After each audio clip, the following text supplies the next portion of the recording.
नमस्कार दोस्तों, मैं हूं शेष मणि पांडे और आप सभी का स्वागत है मेरे YouTube चैनल पैरामेड टॉपिक पे, जहां पर आपको मिलती है मेडिसिन एंड हेल्थ से रिलेटेड इन्फॉर्मेशन। इस वीडियो में हम बात करेंगे कॉमन माउथ अल्सर यानी कि सामान्य छालों के बारे में, जो कि आमतौर पर हम सबको कभी ना कभी किसी न किसी वजह से ये सामान्य छाले मुंह में देखने को मिलते हैं। तो हम जानेंगे कि इन छालों से तुरंत असर पाने के लिए एक ट्यूब के बारे में। साथ ही हम जानेंगे कि ये कॉमन माउथ अल्सर यानी कि सामान्य छाले किन किन वजहों से हो सकते हैं, क्या क्या कारण होते हैं, उनके बारे में हम जानेंगे। और उससे रिलेटेड जो मेडिसिन के बारे में हम बात करेंगे कि इसे कैसे उपयोग करना है, क्या प्राइस है, कितनी पैकिंग में आती है, क्या साइड इफ़ेक्ट्स हो सकते हैं। तो वीडियो को पूरा ज़रूर देखें और अगर आप पहली बार मेरे चैनल पर आए हैं या चैनल को अभी तक सब्सक्राइब नहीं किए हैं, तो रिक्वेस्ट करूँगा कि चैनल को सब्सक्राइब ज़रूर कर लें और साथ ही बेल आइकन दबा दें। तो चलिए अब हम वीडियो में आगे बढ़ते हैं।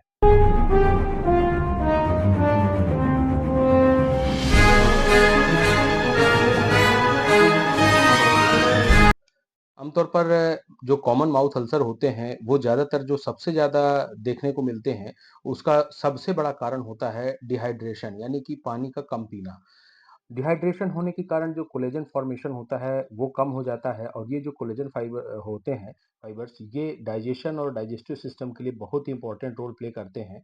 ये जो कोलेजन होते हैं, ये स्टमक एसिड को स्टिमुलेट करते हैं, यानी कि गैस्ट्रिक एसिड के लेवल को मेंटेन करके रखते हैं और यह गैस्ट्रिक एसिड जो होता है, ये हमारे फूड के ब्रेक डाउन के लिए और न्यूट्रिएंट्स के एब्जॉर्प्शन के लिए बहुत ही इंपॉर्टेंट होता है।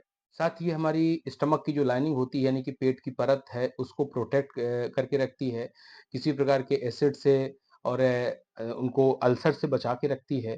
तो डिहाइड्रेशन के कारण क्या होता है कि कहीं न कहीं ये असर डाइजेशन में आता है और जिसकी वजह से न्यूट्रिएंट्स का एब्जॉर्प्शन भी अफ़ेक्ट होता है और ये एक माउथ अल्सर होने का एक कारण बनाते हैं। इसके अलावा भी बहुत सारे कारण होते हैं जो कॉमन माउथ अल्सर सडनली देखने को मिलते हैं, जैसे कि मुँह में किसी तरह की इंजरी हो जाना, जैसे कि कट जाना, गाल में कट जाना या कई बार ब्रश करते समय लग जाना, मसूड़ों में लग जाना या कई बार खाना खाते वक़्त जीभ का कट जाना या मिर्च मसालेदार ज़्यादा बहुत ज़्यादा खा लेना, गरम ज़्यादा खा लेना या गरम कोई पेय पदार्थ है, ड्रिंक है, बहुत ज़्यादा आप उसे अंदाज़ के अकॉर्डिंगली नहीं ले रहे हैं और ज़्यादा एकदम से गरम अगर खा पी लिया कुछ, तो भी अल्सर बनने का कारण हो सकता है। कुछ लोगों के दाँत नुकीले होते हैं या कुछ लोगों के दाँत ऐसे डिस्टर्ब होते हैं या टूट जाते हैं या खराब फिटिंग वाले डेंचर होते हैं या कई बार ब्रशेस ऐसे होते हैं जो उनकी फिटिंग प्रॉपर नहीं रहती है और वो इरिटेशन का एक कारण बनाते हैं, क्योंकि कहीं न कहीं उनमें घिसाव होता है।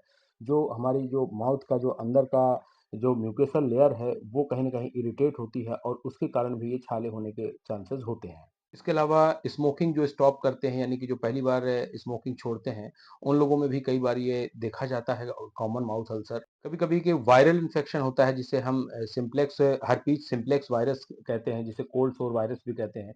उसकी वजह से ये एक अलग टाइप का एक अल्सर बन जाता है। कई बार कुछ मेडिसिन्स होती हैं जिनसे या तो एलर्जी हो जाती है या कोई रिएक्शन हो जाती है, जैसे कि कुछ एंटीबायोटिक्स हो गई हैं, स्टेरॉइड्स हो गई बहुत ज़्यादा ओवर यूज़ करने के बाद।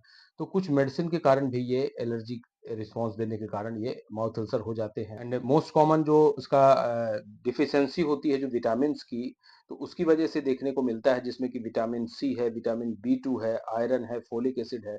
इनकी कमी अगर होती है तो भी ये माउथ अल्सर होने के चांसेस होते हैं। इसके अलावा कुछ गैस्ट्रोइंटेस्टिनल डिसीज़ हैं, जैसे कि क्रॉन्स डिसीज़ या सीलिएक डिसीज़। तो ये मोस्ट कॉमनली कारण होते हैं जो कि कॉमन माउथ अल्सर बनाते हैं। अब कॉमन माउथ अल्सर के सिम्पटम्स के बारे में हम सब जानते हैं कि क्या होता है कि काफ़ी इरिटेशन होती है, जलन होती है, कई बार खाने में बहुत तीखा लगता है। हल्का मिर्च मसाला डला हो तब भी खाने खाते वक़्त ऐसा महसूस होता है कि बहुत तीखा है। तो ये इसके कुछ कॉमन सिम्पटम्स होते हैं जिसकी वजह से क्वालिटी ऑफ लाइफ़ डिस्टर्ब होती है, हमें खाने-पीने का स्वाद नहीं मिल पाता है और काफ़ी परेशानी होती है। लेकिन ये कॉमन माउथ अल्सर कई बार होम रेमेडीज़ के थ्रू ठीक हो जाते हैं, ये कई बार अपने आप 2 से 3 दिन या maximum within a week ठीक हो जाते हैं। लेकिन अगर ये लगातार 2 हफ्तों से ज़्यादा अगर आपको परेशान कर रहे हैं, उस स्थिति में आपको तुरंत डॉक्टर से मिलना चाहिए, क्योंकि ये कैंसर का रूप भी ले सकता है या दूसरे इसके कारण हो सकता है आपको पता ना चल पाएँ, जो प्रॉपर इन्वेस्टिगेशन के बाद ही आपको पता चल पाते हैं। तो इस वीडियो में हम बात करेंगे कॉमन माउथ अल्सर को ठीक करने वाली एक ओरल पेस्ट के बारे में, जिसे हम टेस्ट के नाम से जानते हैं। ये टेस्ट जो पेस्ट है, एक तरह का एक कॉर्टिकोस्टेरॉइड बेस्ड ऑइंटमेंट कह सकते हैं। तो इसमें ट्राइमसिनोलोन होता है जो इसका जो ड्रग कंटेंट है और ये एक कॉर्टिकोस्टेरॉइड है, यानी कि इसका जो मुख्य मैकेनिज्म ऑफ एक्शन है वो एक एंटी इन्फ्लेमेटरी एक्शन देना है। यानी कि ये उन सारे केमिकल मैसेंजर्स को ब्लॉक कर देती है जिसकी वजह से हमारे म्यूकोसल या ओरल एरिया में जो इन्फ्लेमेशन होता है उसको ये कंट्रोल कर देती है, जिसकी वजह से रेडनेस है, इन्फ्लेमेशन है, पेन है, स्वेलिंग है और अल्सर है, ये सब धीरे-धीरे कंट्रोल हो जाते हैं। यानी कि ये एक सिम्प्टोमेटिक रिलीफ देने का काम करती है। अब इस दवा को बनाने वाली जो कंपनी है वो है ट्रोइका फार्मास्यूटिकल लिमिटेड और इसकी जो पैकिंग है वो लगभग 5 ग्राम के पैक में आती है, जो कि लगभग प्राइस में आपको 99 रुपीज़ में मिल जाती है। इसे आप ऑनलाइन ऑफर के थ्रू ले सकते हैं, जो कि आपको 10 से 20 रुपए हो सकता है कम प्राइस में भी मिले। अब इसके बाद हम बात करते हैं इसके साइड इफ़ेक्ट्स की, तो इसमें कोई भी ऐसा साइड इफ़ेक्ट्स नहीं होता है जिसकी वजह से आपको मेडिकल अटेंशन की ज़रूरत पड़े और इसके कुछ कॉमन साइड इफ़ेक्ट्स होते हैं जो कि बहुत रेयर होते हैं, यानी कि साइट ऑफ एप्लीकेशन जहाँ पर आप इसे लगाते हैं, वहाँ पर हो सकता है कि आपको बर्निंग सेंसेशन हो या इचिंग हो, इस तरह का कुछ आपको देखने को मिले।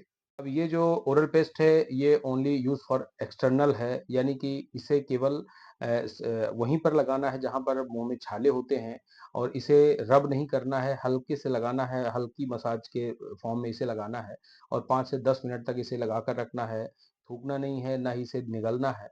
तब तक में ये दवा एब्ज़ॉर्ब हो जाती है और बहुत ही जल्दी क्विक रिस्पॉन्स इसका मिलता है, सिम्प्टोमेटिक रिलीफ़ आपको मिल जाता है।